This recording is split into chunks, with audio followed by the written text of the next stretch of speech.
Simran Jeet Singh, welcome to ITV Gold. I hope you're doing well today. Thanks for having me. Nice to see you. Of course, it's so good to have you here with us to discuss your book, Fauja Singh Keeps Going, but also a lot on embracing the Sikh American identity while we're having this conversation. So let's dig right into it. Such a great name, Fauja Singh Keeps Going. What is this book about? What can you tell us? Give us a little insight into it. Yeah, well, it's thank you for having me. It's a book about Fauja Singh, who is the oldest person to ever run a marathon. And it's a biography. It's a story of his life. And it's a story about perseverance and resilience and never giving up. But it's more than that. It's also a story that helps us open our minds to people who are different from us. Fauja Singh is an elderly person. In our culture, we refer to as buzurg. But in Western culture, we don't really pay respect to our elders, and we don't think about them as our heroes. But Fauja Singh's story really reminds us of the amazing things that our elders have to offer us in our world. It's a story about someone who's dealt with disability. Again, we don't think of those who are disabled as equally human, but Fauja Singh reminds us through his story that they deserve our respect just as much as anyone else. So a lot of these things that he encounters in his life, racism, immigration and xenophobia, the fact that he never learned to read or write, a lot of them challenge our stereotypes and our kids' stereotypes of what it means to be a hero. And I think that, to me, is the real power of this book. You are an activist and an educator, and, you are also a father. I know the story behind what really inspired you to write this book, but I would love for you to share that.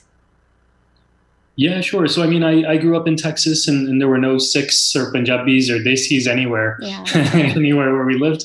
And so it felt very lonely to me. And the fact that there were no books or TV shows or cartoons that had people from our culture represented, that was really painful for me as a child. And so when my daughter was born, and I started noticing these things all over again, that, there were no books for her, there were no movies for her. That's when I promised myself that I would write this book. And the Fauja Singh aspect, to me, he is a personal hero of mine. He changed my life, actually. The day that he finished the marathon at the age of 100 was the same day that I started running my own marathon. I signed up for my first marathon that day. And so he's changed my life. He's done so many things for me. There are so many important lessons for him to share with our children, and the kinds of things that I really want my girls to grow up with, to know that they can do anything, to have inner confidence and not worry about what other people say, to never give up. Like, all of those things are so important to me as a father.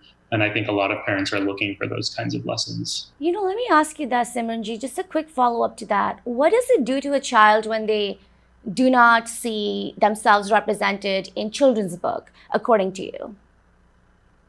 Well, children's books are like windows and mirrors. A lot of people use that phrase. And what they mean by that is by seeing characters positively represented in children's books, it allows our kids to imagine themselves as being heroes of their own lives, right? So let me give you an example. I know so many Sikh children who have never seen Sikh superheroes, Sikh athletes, and it becomes very hard for them to imagine that they can do something at that level or in that way, just because it's not part of their understanding of the world. One of my nephews, who is incredible at golf, we were talking once, and he said, I asked him, I said, it would be so amazing if you went pro, that you were a professional golfer. And he said, I can't, I wear a turban. And I said, what does your turban have to do with that? And he said, I don't know, I've never seen anybody golf with a turban before. And it's these limitations that we put on ourselves, but they're very much real.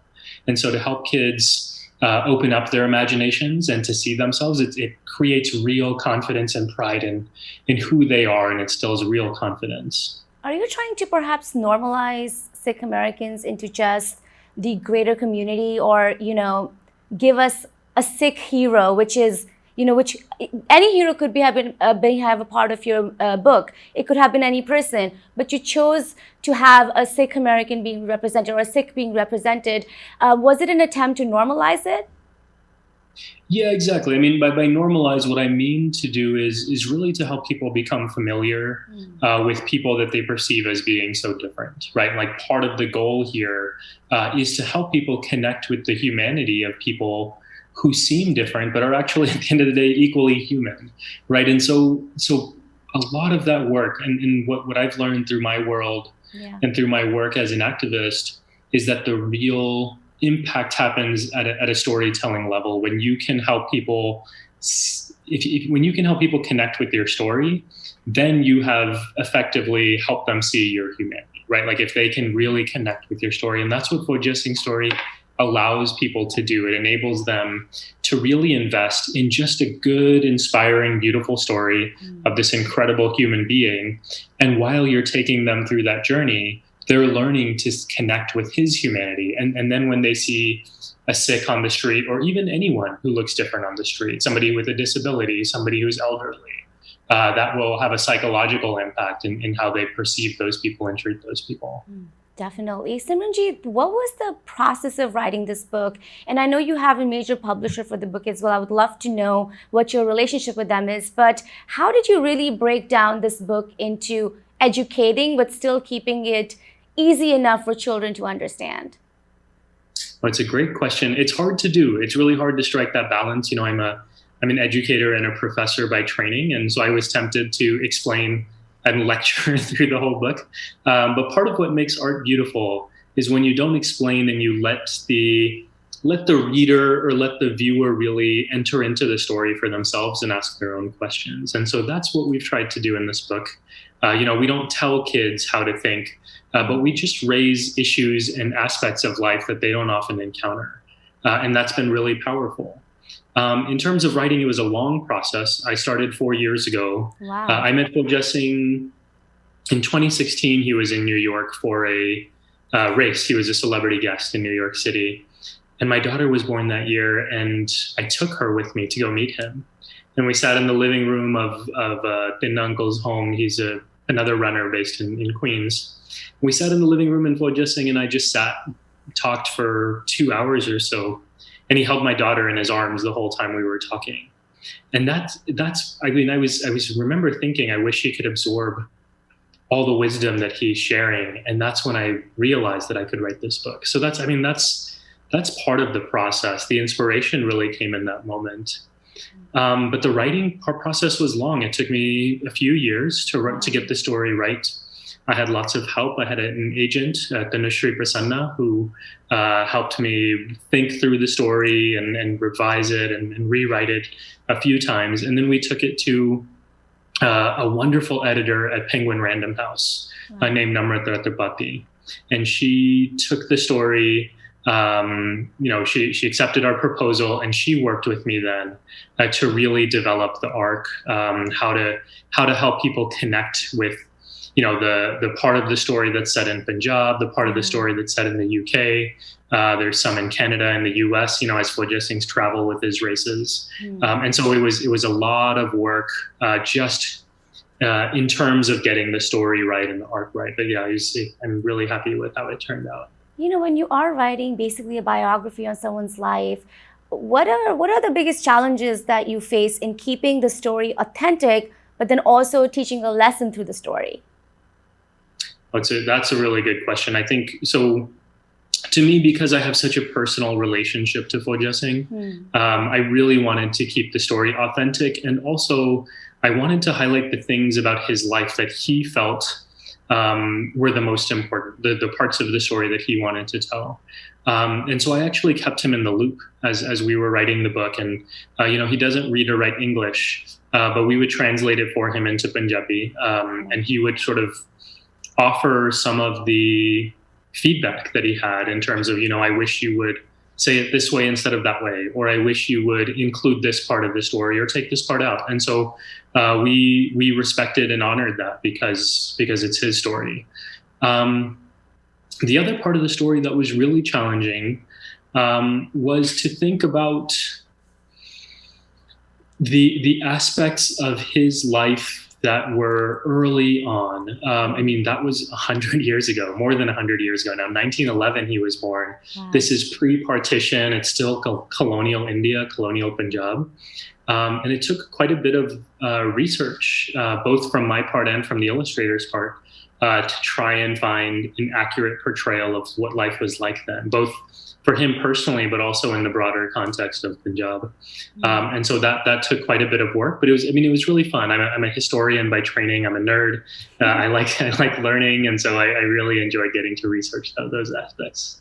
You know, I would love to ask you, what do the children connect most with in the book so far? What have you seen? Well, definitely, I think they connect with the illustrations. The illustrations are beautiful, and I can just show you a couple of them. Look at these images of Fauja Singh with his friends around the banyan tree, or this image of them having prasad. I mean, I think kids really connect with the visuals of this book.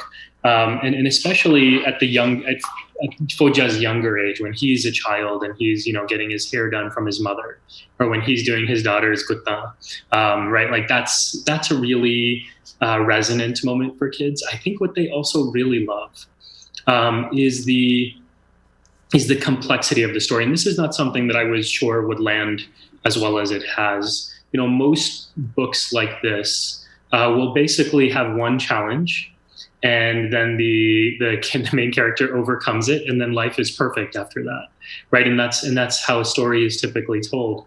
But that's not reality for Fauja Singh, and it's not reality for most of us. And so we presented many challenges. There were many moments in which Fauja Singh had his ups and had his downs. And so that actually, the kids have felt really, when I read it to them, they're really gripped by the ups and downs of his life, I think, because they know that's how life is. Yeah. And so I've been really pleased with the impact that.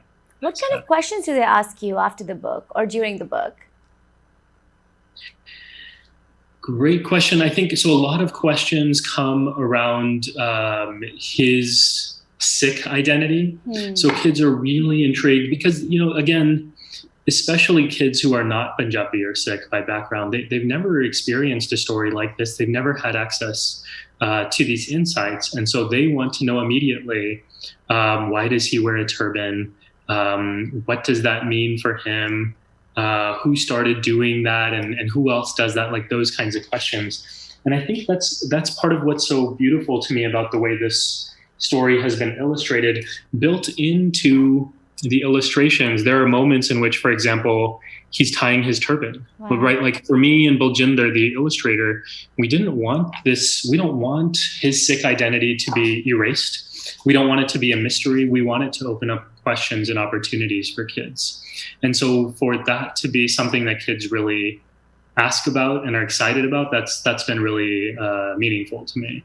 Definitely. Are you trying to push this in the education system? Since you are an educator yourself, you have so much experience and years of experience in it. Could this be something that could be added to Sikh Awareness Weeks when they happen in sort of schools across the nation? Absolutely. So we're already working on that. The Sikh Coalition has built it into their toolkit. And right now they have a program where if parents do a Sikh awareness presentation at their school, the Sikh Coalition donates a copy of this book to that class library. And so that's one way we're doing it. We've also developed an educator's guide. And so one of the things we wanted to do was to ensure that if teachers wanted to use this book as a lesson in their classroom, then they had the resources to just immediately guide them through the process of what that could look like, right? Like take a little bit of work off their plates. And so I worked with the Sikh Coalition and my team at Penguin Random House to develop a free educator's guide, and that's up there as well. And so, yeah, we're really hoping, for me, and this has been the dream since childhood, the dream has been to get these books about diverse characters on every bookshelf in the country. And we're seeing that now in bookstores and libraries. And now the next thing is, let's get it into the classroom so it makes a difference for our kids too. If a community is not South Asian, or if a person is not South Asian, what do you hope is the biggest lesson they learn from this book? Well, again, I think that's a really important question, and I'm glad you asked it. So often we hear from parents, my kid is not Desi, is not South Asian, so we don't have a need for this book. Or they'll say, my kid is not Black and we don't have a need for this book, or my kid is not Hispanic, so we don't need a book like this. And the truth is that we do need these books. Like, for me as a parent, it's so important that my daughters are learning about different cultures and backgrounds and learning to appreciate them from a young age. You know, in my college classrooms, and I'm a professor, in my college classrooms, a lot of my students come in at the age of 18 and have never learned anything about another culture, don't have any appreciation for people who are different from themselves. And that's so dangerous. I think that's how we end up in a place where we are today. And so that's why, you know, in my opinion, this book is about, you know, a Sikh protagonist and a Sikh hero, but it's more than that. And it's so important to me that this story, and the reason that this story really resonates for me, is it's intersectional. It shows different aspects of identity and helps our kids connect with experiences that are not their own, right? Whether it's on the basis of age or class or language or nationality or race or religion, right? There's so many things for our kids to learn just from Fauja Singh's story itself. And that, I think, is the kind of world that I want to build for our kids. You know, you mentioned identity and the Sikh American voice, so I kind of want to have a little bit discussion about that, because I know that's probably what inspired you to write this book as well. You know, if I was to ask you, how are Sikh Americans being perceived right now, and what it means to be a Sikh American in 2020, how would you address that? I would say it's good and bad, right? Like, it's good in the sense that the awareness of Sikhi and the Sikh footprint in the American mindset is increasing. I think especially over the last 20 years, we've made a concerted effort and have had quite a bit of success in creating more awareness about our community and really about building community power. So that's good. It's on the upswing. The bad is there still is a complete lack of awareness. I mean, not complete, but very close to complete, a lack of awareness about who Sikhs are and what they're about. And that has had violent consequences. We all know about those. It continues to have violent consequences. And in an age where, and in a moment where racism and hate are increasing, Sikhs have been on the receiving end of a lot of that just because of our distinctive identity. So there is some positive that we can point to, for sure. And I'm very pleased with the work that so many people on the ground have been doing. But I think the fact of the matter is there is a lot more to do if we want to ensure that our communities are safe and secure and have the freedom to live life as freely as anyone else in this country. Yeah, you know, if somebody's watching this right now, Simran Jeet, and they're still confused about what's happening, could you briefly describe the amount of discrimination Sikh Americans have faced for years now, including bullying in school? And I'm sure this book could really help that. Right, exactly. Yeah, there are many ways in which we see discrimination against Sikhs. There is direct violence, such as bullying or hate violence, that we see incidents, physical violence on the ground. And then there's also institutional discrimination, which is, you know, the ways in which rules have been set up to exclude people who look a certain way, including Sikhs, to exclude them from certain institutions or systems. And so there are a lot of challenges that Sikhs have been facing, and they're not new. These are challenges that the Sikh community has been dealing with for more than a century now, since first coming to this country. The challenges increased exponentially after 9/11 because of the ways that Sikhs came to be perceived as America's enemy. I mean, we just very much, with the turban, beard, brown skin, fit into the stereotype of a terrorist and of everything that America is against, and that had violent consequences. We saw the hate and racism decrease a bit in the immediate aftermath of 9/11. But since 2016, since Trump's election, there has been a massive increase in hate violence and discrimination across the board for all communities. For the Sikh community in particular, we saw a 300% increase in reported hate crimes that were tracked by the FBI in a single year. And if you talk to any social scientist, a 300% increase in any category is astronomical. It's just unheard of. And so the situation is serious here. I don't think it's the most dangerous in Sikh history. Sikhs have been through and survived worse, but it's serious, and I think it's important that the community takes it seriously. What is the greatest need of the Sikh American community, if I was to ask you, when we're discussing discrimination and hate crime and its exponential rise? Yeah, if you're asking me with specific regard to dealing with hate violence and discrimination, I think the biggest need that we're all aware of and that we've been addressing has been around education, right? Like creating awareness about who we are. But one of the things we've learned is that education alone won't solve all the problems of racism. And so what I think we really need to do as a community is to recognize the ways in which racism affects different communities, takes form in different ways. And really create a stance of solidarity, intersectional solidarity with other communities, where we say we are standing up for these people who are dealing with racism and bigotry in this way, and in return they're all standing with us, and then we create a united front. I think that's something that we haven't yet seen. I think we've seen attempts at that. That haven't come to full fruition. But I think the reality is we won't be able to undercut hate at its core until we fully understand how deeply rooted it is, and how it cuts across communities, and we approach it from that depth and with that breadth. You know, with the civil unrest that's happening across the nation and this demand for racial justice, social reform, where does the Sikh American community lie in there? And also, what is the responsibility of the Sikh American community, according to you, especially with the Black Lives Movement that's going on across the nation? Yeah, it's a great question. I mean, to be honest, the diversity, the Sikh community is as diverse as any community, and so you have a diversity of opinions and reactions to racial injustice. In my opinion, and from my vantage point, a majority of my Sikh friends are engaged in racial justice efforts.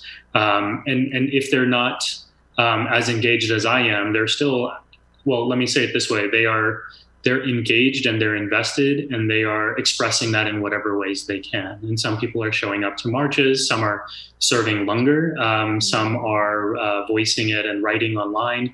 And so I'm seeing a majority of people are recognizing that the type of racial injustice that Black Americans are undergoing is a similar type of injustice that we've experienced. And if we really want to address it, then we need to stand side by side with them. So I think that's one part of it. But I think it's really important for us to recognize that that this is one view, that there are a diversity of views, and there is no single Sikh position.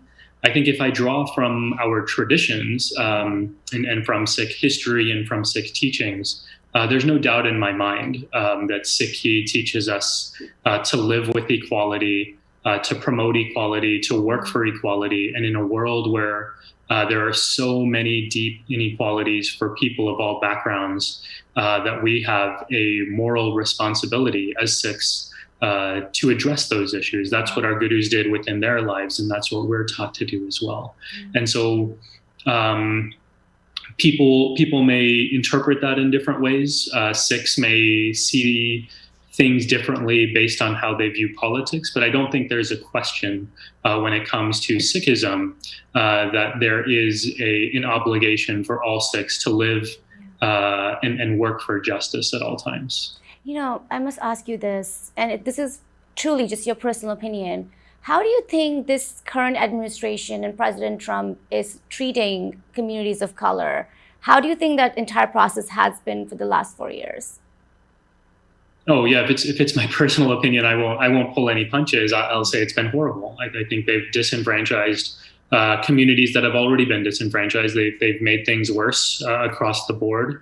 That's been in a rhetorical way. The things that President Trump has said about different communities. That's been on the basis of policy, how he's treated people, and how his administration has treated people. And the impact of that, in addition to those two things, has been he has given the green light to people who have negative feelings towards minorities of all kinds.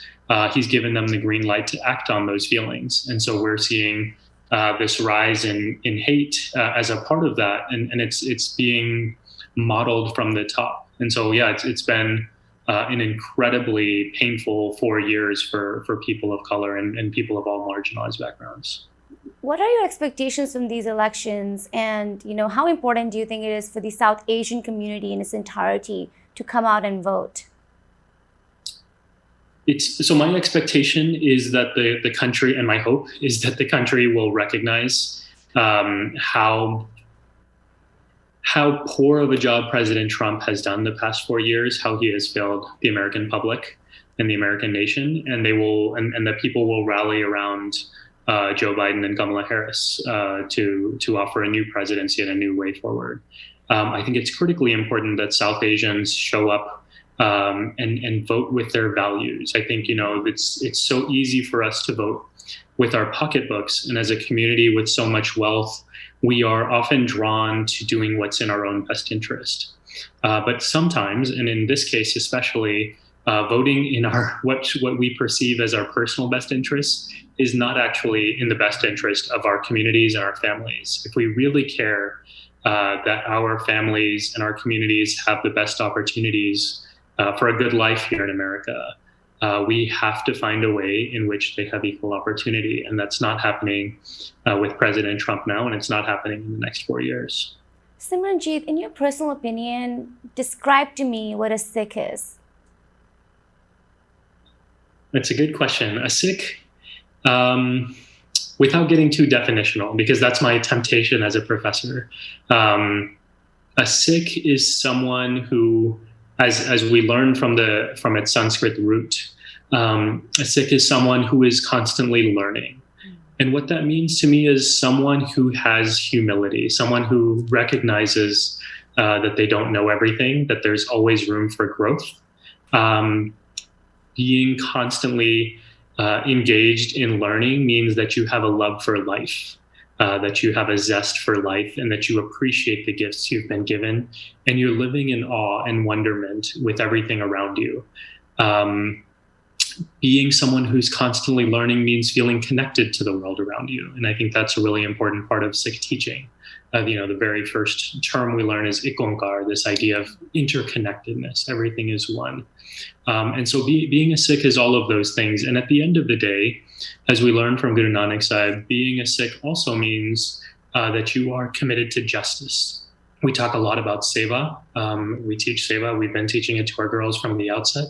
And what we learn from Guru Nanak is that spirituality without action is meaningless, that we need to be engaged with the world around us, and that justice work is a really important part of what it means to be truly religious. A lot of the young South Asian population anyways has a lot of identity crisis that's happening that we've noticed in the last couple of years.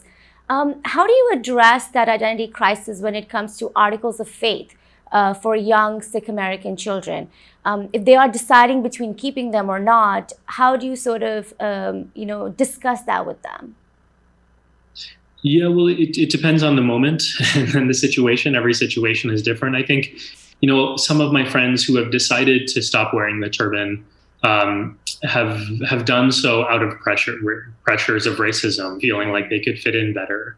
But as we've seen, and as we all know, even if you are to take off the turban, you're still a brown-skinned person living in a racist country, and so your opportunities will still be limited, and it won't solve all your problems. I think one of the things I learned from Fauja Singh's story, and one of the things I learned from Sikhi, is that you have to learn how to find that value within yourself.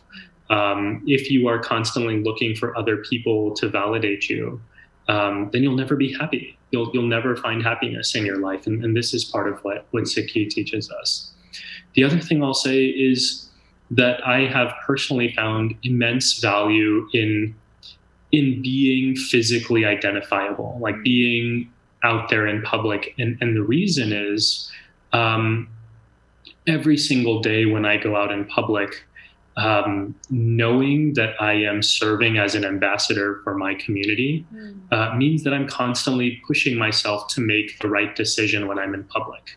And that daily practice, what that does is it creates an inner strength, so that when things become hard, it becomes much more natural and much more easy for me to make the right decision. And I think I've seen that in a lot of the Sikhs that I've seen here in America, the way that they respond to the difficulties that come their way, even on the ground when I've seen hate crimes and worked on those cases. I think one of the reasons why Sikhs have such a unique response to hate is that they have dealt with it their whole lives. They've built up this inner character.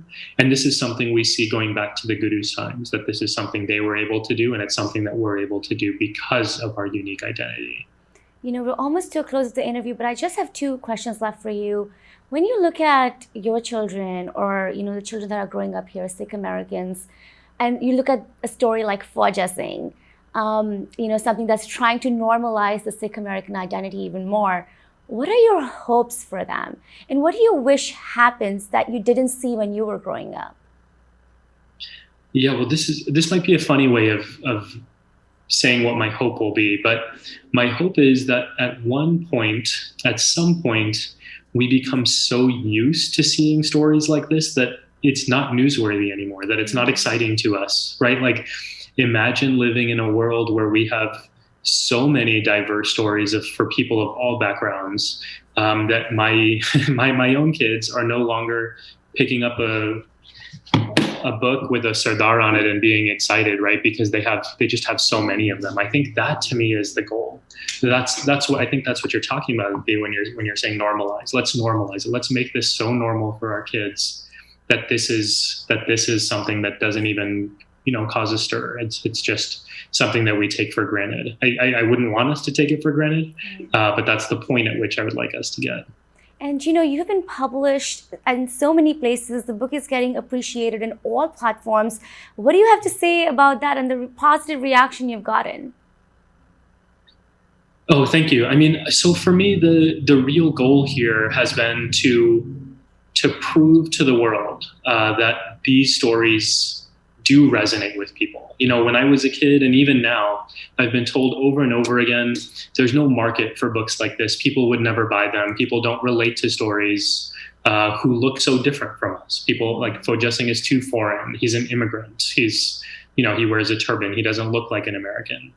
And to me, what that really meant was we have to prove somehow that there is an appetite, that people do care, that people do love the story. So for the outlets that have picked up the story and have talked about the book to have done so positively, that's meant the world to me, because what it really tells us is that there is so much more space for stories like this, and I hope there are hundreds and thousands of authors who put stories out like this. I'm so excited for the future. Yeah, and I'm also super, super excited. You know, I love the push of normalizing South Asian identity. What's coming up next for you? And that's my final question. Oh, great question. So my next book is a book for adults, and it taps into Sikh wisdom, and it looks at what are some of the teachings that can help us deal with our lives today. You know, when all of us are so frustrated and angry and dealing with these different challenges in our lives, how do we take them on? How do we confront them, but not get so upset in our day-to-day lives? And so a lot of that framework comes from my understanding of Sikh teachings. And I'm excited because it'll help introduce so many Americans to Sikhi as well. So it's also about normalizing and storytelling, but in a way that is useful to adults. Well, it was a pleasure having you here with us, Simran Jeet, and I wish you the best for all of the work you want to do in really pursuing the Sikh American identity and embracing it. Thank you. Thank you, Aditi. My pleasure. And take care.